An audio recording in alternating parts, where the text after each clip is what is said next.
शुभं कुरु त्वं कल्याणम् आरोग्यं धनसम्पदः शुभं कुरु त्वं कल्याणम् आरोग्यं धनसम्पदः शत्रुबुद्धिविनाशाय दीपज्योतिर्नमोऽस्तुते दीपज्योतिर्नमोऽस्तुते दीपज्योतिर्परब्रह्म दीपज्योतिर्जनार्दनः दीपज्यो थँक्यू. धन्यवाद सुधीरभाऊ मुनगंटीवार साहेब. त्यांच्या संकल्पनेतून आपल्या अकॅडमीची सुद्धा स्थापना झालेली आहे. म्हणजे आपल्या अकॅडमीचे जन्मदाते मुनगंटीवार साहेब आहेत. साहेब मंत्री असतानाच 4 नवीन अकॅडमी स्थापना झाली होती. त्यापैकीच आपली एक तेलुगू अकॅडमी आणि तेलुगू साहित्य अकॅडमीचं हे पहिलंच वर्ष आहे आणि पहिल्याच वर्षातला हा 6वा कार्यक्रम आहे. तर मी तेलुगू साहित्य अकॅडमीच्या वतीने आपल्या उपस्थित सर्वांचं स्वागत करतो. शासनाची भूमिका ही नेहमी सर्व भाषांना सोबत घेऊन चालण्याची आहे. आपली राज्यभाषा राज्याची मराठी जरी असली तरी इतरही भाषिक नागरिक आपल्या राज्याचे रहिवासी आहेत. त्या दृष्टीनं मराठीसाठी शासन कार्य करतच मराठीला अभिजात भाषा दर्जा नुकताच मिळालेला आहे. पण त्याचबरोबर इतर भाषा आणि मराठी भाषा या दोन्हीमध्ये आदान प्रदान व्हावं त्यासाठी शासन नेहमीच प्रयत्नशील राहिलेलं आहे. तेलुगू साहित्य अकॅडमीची स्थापना झाल्यानंतर शासनाने यासाठी काही विशेष योजना पण तयार केलेल्या आहेत. त्यामध्ये आपण आज साहित्यिक आणि सांस्कृतिक कार्यक्रम आयोजित केलेला आहे. ही एक शासनाची योजनाच आहे. याचबरोबर अजून 3 योजना आहे.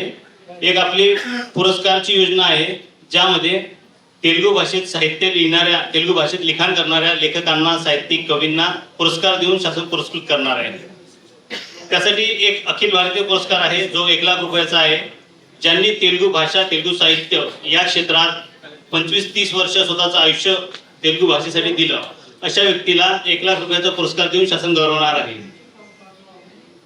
त्या व्यतिरिक्त इतर 7 पुरस्कार आहेत. वेगवेगळ्या कॅटेगरीमध्ये लिहिणारे कथा कविता कादंबरी नाटक या क्षेत्रात लिहिणारे या विधा प्रकारामध्ये लिहिणारे लेखक त्या पुरस्कारासाठी अर्ज करू शकतात. या पुरस्काराची जाहिरात प्रकाशित झालेली आहे. अकॅडमीच्या वेबसाईटवरती उपलब्ध आहे. 5 मार्च त्याची लास्ट डेट आहे. फक्त 4 दिवस राहिलेले आहे. अकॅडमीचं महासाहित्य फेसबुक युट्यूब पेज दाखवलेलं आहे. महासाहित्य गुगलवर टाकल्यानंतर अकॅडमीची वेबसाईट ओपन होईल. 7 भाषा आहे. 7 भाषेपैकी तेलुगू भाषेवर गेलं तिथं वरच जाहिरात प्रकाशित झालेली आहे. तरी काही अडचण आली ओपन होत नसेल तर हा नंबर जो दिला 022 2267 2539 तो सेव्ह करून ठेवा. व्हॉट्सअप आहे त्याच्यावर हाय पाठवा, मला जाहिरात पाठवा म्हणून मेसेज पाठवा, आम्ही तुम्हाला पाठवू. याचबरोबर अकॅडमीच्या अजून 2 योजना आहे पुस्तक प्रकाशन अनुदानच्या.